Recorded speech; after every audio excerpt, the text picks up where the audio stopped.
우리가 일상생활에서 주님을 기쁘시게 하는 삶이 뭘까? 대체적으로 우리가 어느 정도 알고 있죠. 우리 김용식 원사님께서는 주님을 기쁘시게 하는 것이 뭘까? 간단하게. 물론 우리 믿음의 성도들은 예배 잘 드리고 하나님과 소통하고, 근데 성경에 보니까는 물론 그것도 필요하지만 믿음이 강조를 많이 하고 있더라고요. 우리가 잘 아는 대로 히브리서 11장 6절 말씀처럼 믿음 없이는 하나님을 기쁘시게 못하나니 하나님께 나아가는 자는 반드시 그가 계신 것과 상 주시는 이심을 믿어야 할지니라. 믿음이 있어야 하나님을 기쁘게 하는데 그 믿음이 과연 어떤 믿음인가? 그냥 믿습니다. 믿습니다 하야만이 하나님 기뻐할까요? 그 믿음은 바로 마태복음 8장이나 마가복음 5장에 보면은, 특히 마가복음 5장에 보면은 12년 동안 혈루병으로 고통받는 여인이 있었습니다. 그래서 이 병원 저 병원 다 다니면서 치료를 하고자 했지만 낫질 않고 있는 재산만 다 허비하게 되고 마음만 괴롭게 되는데, 주님이 지나가신다는 말을 듣고 주님의 옷만 만져도 내 병이 낫겠다는 믿음을 가지고 사람들이 밀치는 상황에서도 의도적으로 주님의 옷을 만지게 되는 거예요. 그때 주님은 아시고 주님의 능력이 나간 걸 압니다. 그래도 주님은 누가 나를 만졌느냐? 누가 내 옷을 만졌느냐? 그때 그 여인이 상당히 당황스럽고 두려웠는데 주님은 뭐라고 말씀하냐면, 예수께서 이르시되 딸아, 내 믿음이 너를 구원하였으니 편안히 가라. 내 병에서 놓여 건강할지어다. 바로 믿음으로 말미암아 편안히 가게 되고 그 몸이 고침을 받은 거예요. 그 후에 또 어떤 일이 벌어졌냐면 12살밖에 안 된 야이로의 해당자 야이로의 딸이 금방 죽게 됩니다. 병으로. 그래서 예수님을 초청하는 예수님 의도적으로 이 여인을 고치고 난 다음에 가보니까 이미 세상을 떠난 거예요. 예수님은 뭐라고 말씀하시냐면, 아니다. 지금 이 어린아이는 자고 있다는 거죠. 잔다는 거예요. 그래서 사람들이 비웃는 거예요. 그때 해당 야이로에게 예수님은 두려워 말고 믿기만 하라. 두려워 말고 믿기만 하라. 그리고 나서 뭐라고 하냐면, 예수님이 달리다금, 딸 앞에 달리다금, 무슨 뜻일까요? 소녀야 일어나라. 죽은 소녀가 금방 일어나는 거죠. 먹을 것을 갖다 주고. 그렇게 해서 이제 두려워 말고 믿기만 했던 이 믿음으로 말미암아 12살 된 어린 딸과 12년 동안 혈루병으로 고통받는 이 여인이 고침받은 것은 12이라는 숫자는 상당히 상징적인 거예요. 죽어있는 이스라엘 12지파, 죽어있는 12지파 이스라엘 백성들을 예수님은 깨우러 오셨다고 하는 거예요. 예수님은 고치러 오신 거예요. 그런 의미로 바로 믿음을 강조합니다. 그 다음에는 잃은 양 비유에서 나오는데, 한 마리 잃은 양을 찾았어요. 회개할 것이 없는 99마리보다도 회개하는 한 영혼을 통해서 주님은 더 기뻐하신다고 합니다. 그러면 우리는 주님을 기쁘시게 하는 것이 뭘까? 에베소 5장 10절 말씀처럼 주를 기쁘게 할 것이 무엇인가 시험해 보라고 했습니다. 히브리서 11장 6절 말씀은 방금 드렸던 것이지요. 그러면 우리가 주님을 기쁘시게 하는 이유가 뭘까? 왜 기쁘게 해야 될까? 시편 37편 4절 말씀을 볼게요. 우리 김명식 원사님을 읽어주실까요? 인쇄물 있는 대로.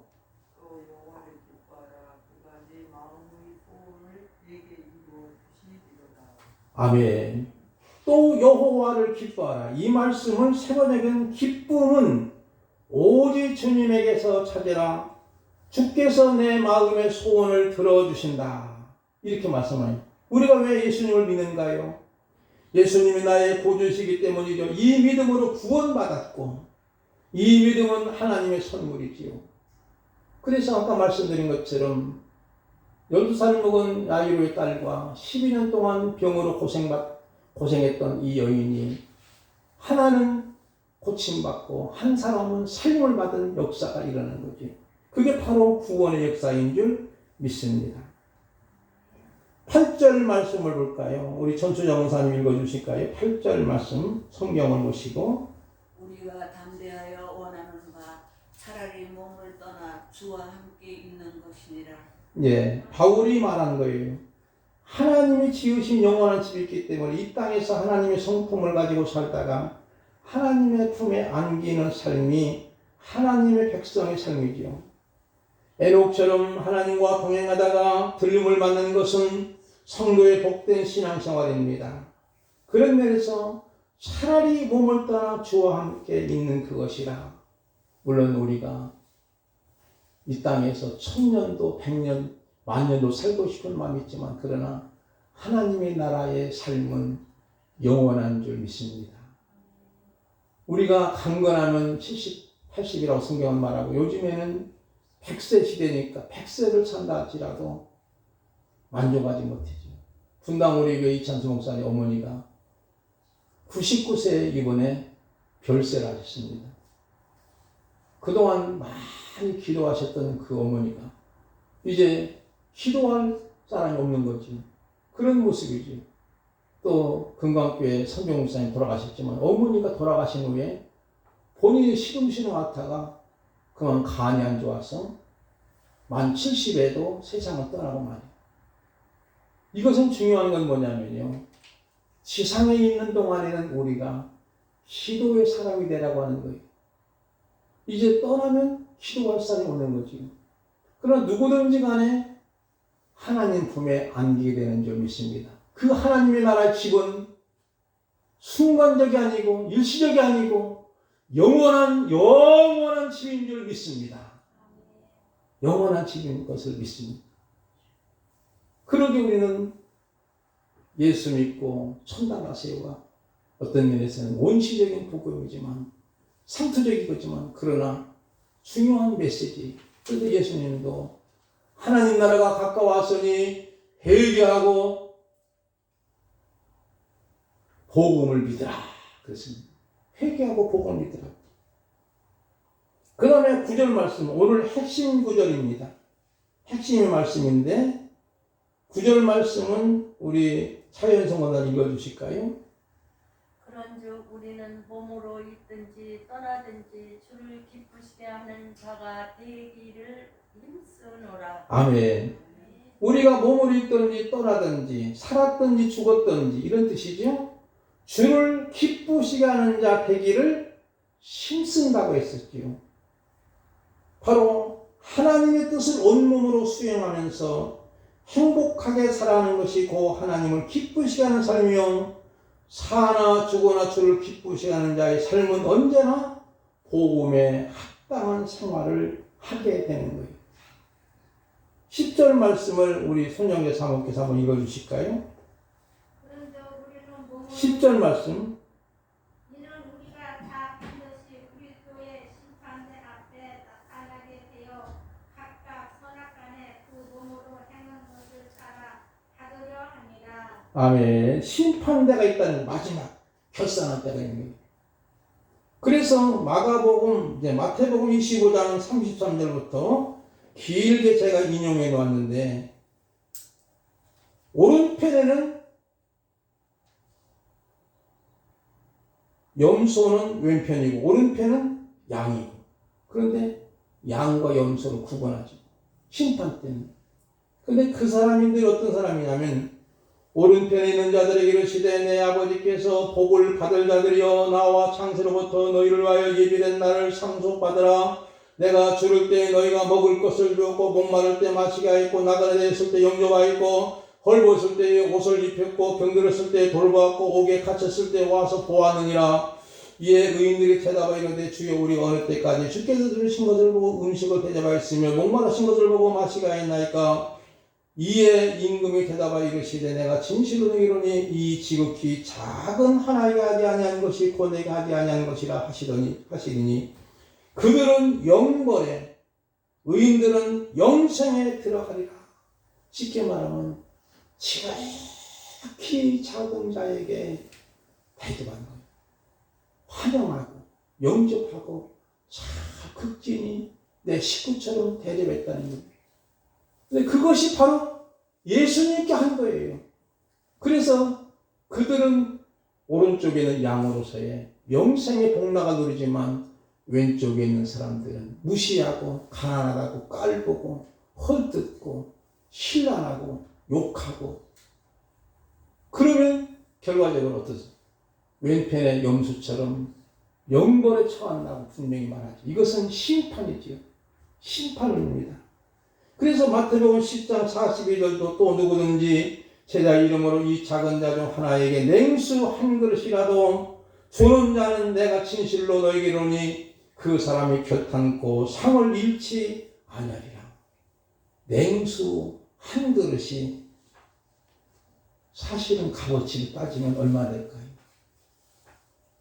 여기서 냉수는요, 생명의 물인 줄 믿습니다. 무슨 뜻이냐면요, 우리는 일상상 그냥 냉수 한 그릇이면 별것도 아니겠지만 막 전쟁 중에 목말라 있는 병사가 물하고 묵음을 먹지 못하면 죽어요. 특히 총이나 맞았고 부상당했던 그 환자가 피를 흘리니까 막 목이 타는 거죠. 그래서 전쟁 중에 있는 병사가 물 한 그릇만 먹으면 그의 생명이 살아나는 것처럼 우리는 바로 여기서 냉수 한 그릇을 하찮게 비지 말고 생명의 물이로 여겨야 됩니다. 지나가는 나그네도 물 한 잔 먹고도 오히려 그분이 생명이 살 수가 있고, 작은 빵 한 조각 주어도 그분이 살 수가 있는 거지. 그런 의미예요. 이같이 우리가 믿음으로 구원받지만 행함으로 상급을 받는 줄 믿습니다. 결코 상을 잃지 않겠다고 했습니다. 11절 말씀을 보겠습니다. 우리 11절 말씀은 우리 임 목사님께서 한번 읽어주실까요?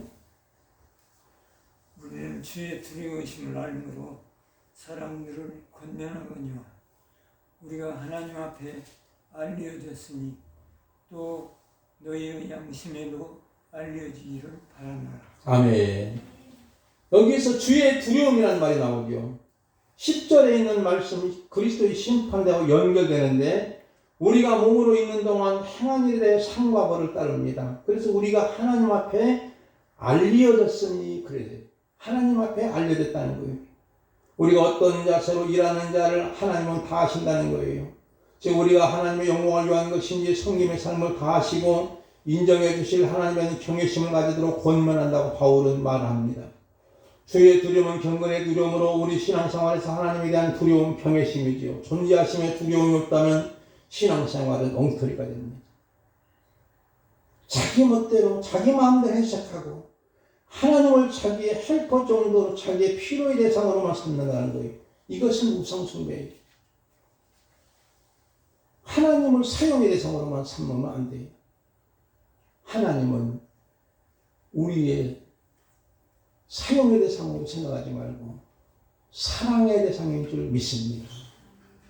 그런데 세상 사람들은, 믿음이 약한 사람들은 어떻게라도 하나님을 이용해서 하나님을 긁어내려고, 사용하려고, 이용하려고 자기 어떤 도움이나 헬퍼 정도로만 여기면 안 돼요.